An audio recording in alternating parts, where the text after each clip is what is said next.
श्री अंकित तिवारी जी का भी मैं स्वागत करता हूँ। सुहासिनी जोशी जी जो हमारे हर कार्य की शोभा मध्य प्रदेश गान से बढ़ाती हैं, उनका मैं स्वागत और अभिनंदन करता हूँ। और जितने भी हमारे इस हॉल में आज बैठे हैं और दूर दराज से देख रहे हैं इस कार्यक्रम को, उन सभी मध्य प्रदेश के निवासियों को स्थापना दिवस की असीम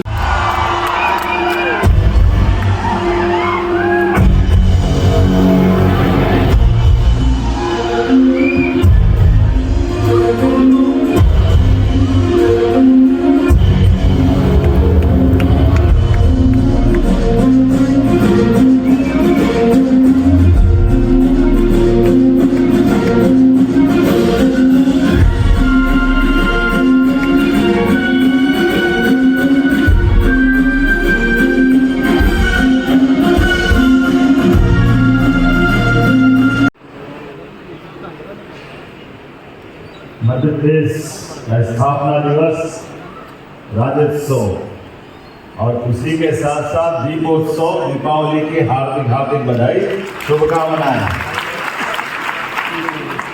इस कार्यक्रम में यशस्वी सांसद माननीय वी शर्मा जी, हमारे अपने रीच राज्य के मंत्री खेल एवं सहकारिता श्रीमान विश्वास सारंग जी, राज्य के मंत्री बहन कृष्णा गौड़ जी, हमारे आज के गोवर्धन पूजा के पूरे अभियान के संरक्षक और लगातार अभियान चला रहे पशुपालन मंत्री श्रीमान लखन पटेल जी, इस अवसर पर यशस्वी विधायक पूर्व प्रोटेम स्पीकर श्रीमान रामेश्वर शर्मा जी, माननीय विधायक बेरसिया, माननीय विष्णु शर्मा विष्णु खत्री जी, हमारे माननीय सांसद और पूर्व महापौर श्रीमान आलोक शर्मा जी, पूरे मंत्री ने बजाओ ताली तो जोरदार बजाओ, भी बजा दिए पूरे मंच के लिए। क्या महापौर और क्या सभापति और हमारे भाजपा के एक बार पूरे मंच के लिए जोरदार तालियां।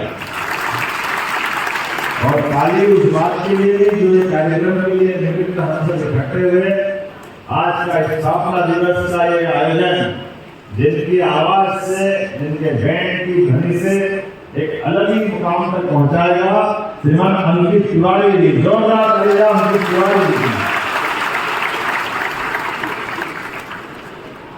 हम सबका सौभाग्य है 1956 मध्य प्रदेश की स्थापना का पहला साल और तब से लगाकर के आज तक लंबी यात्रा मध्य प्रदेश से तय की है।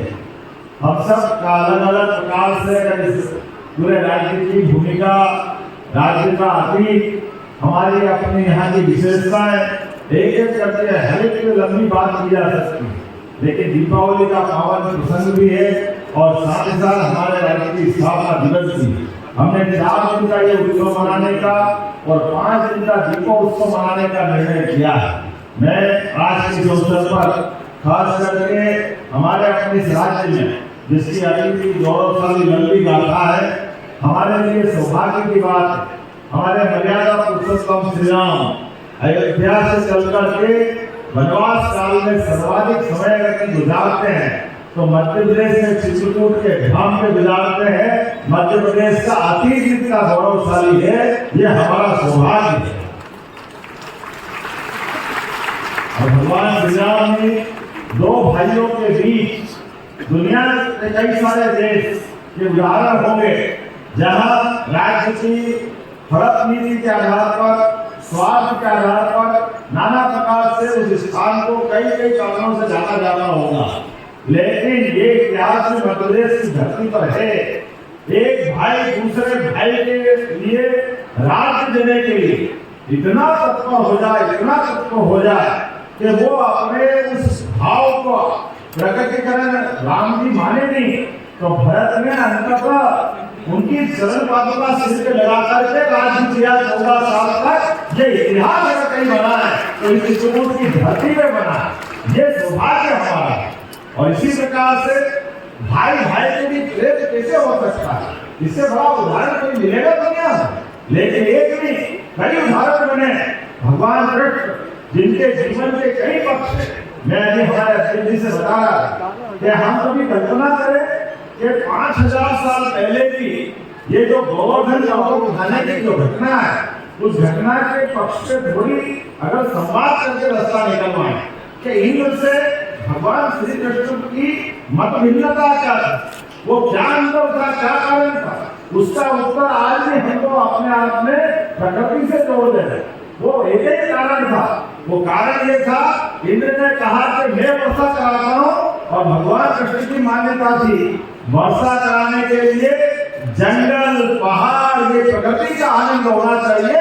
ये संदेश भगवान कृष्ण ने उस समय दिया और वो प्रकृति प्रेम जो दिखाया ये हमको आज भी रियलाइज करता सही बात हुई। वर्षा कहाँ होती है आप बताइए, तमाम रेगिस्तान जहाँ होते हैं वहाँ उमड़ते घुमड़ते मेघ दिखाई नहीं देते, लेकिन जहाँ हरे भरे जंगल हो, इसीलिए तो मध्य प्रदेश का आनंद है। मध्य प्रदेश के अंदर ये बड़े गर्व के साथ कह सकते और खोज का विषय भी हो सकता है।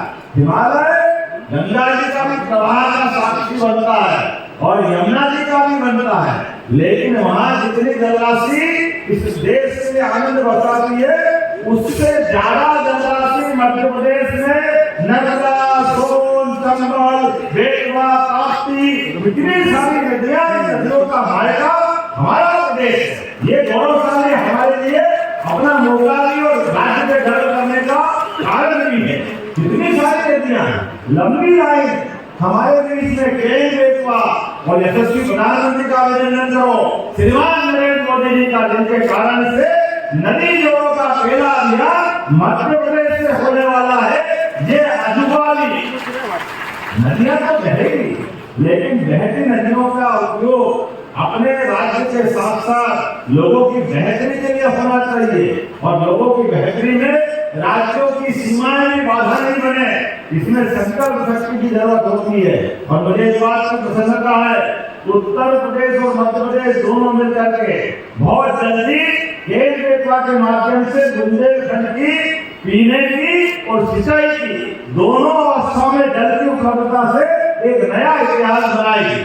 मुझे कहने में थोड़ा अटका लगेगा, लेकिन 20 साल से पार्वती, काली सिंह, चंबल इन नदियों के मामले में मध्य प्रदेश और राजस्थान की आपस की टकराहट ने पूरे क्षेत्र में काफी कष्ट दिए, लेकिन मुझे प्रसन्नता है अब हमने तय किया सरकार बनने के साथ ही कि राजस्थान और मध्य प्रदेश दोनों राज्य की ही देश की बेहतरी के लिए हमने एमओयू किया है और 70,000 करोड़ की नई योजना बनाई है। जोरदार अभिनंदन करो हमारे दीपावली के अवसर पर इस संकल्प का।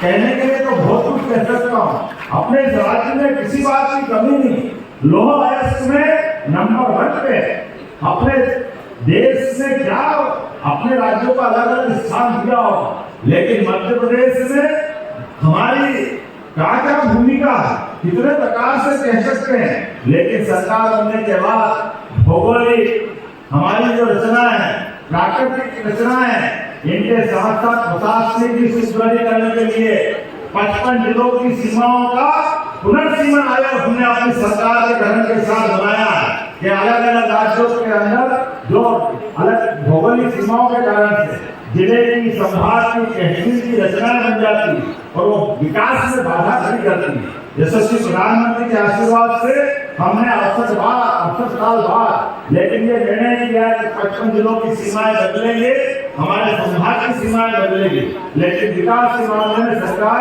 कोई और कसर बाकी नहीं रहेगी।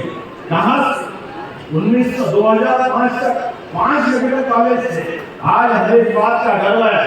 अभी परसों दिन धनतेरस के दिन यशस्वी प्रधानमंत्री के माध्यम से 3 मेडिकल कॉलेज के लोकार्पण के साथ 20 मेडिकल कॉलेज हमारे पास हो गए।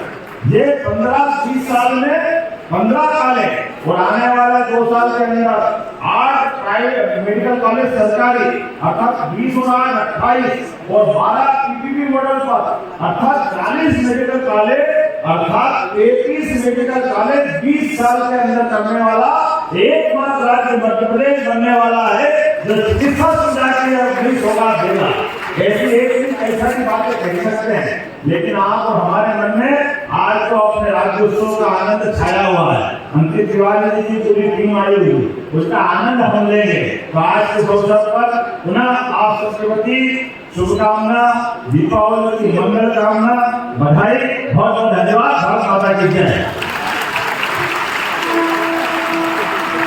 माननीय मुख्यमंत्री जी, किसी भी राज्य की पहचान नक्शे पर खींच दी गई लकीरों से नहीं होती। उसकी असल पहचान उसकी महान विरासत और सक्षम उत्तराधिकार से होती है।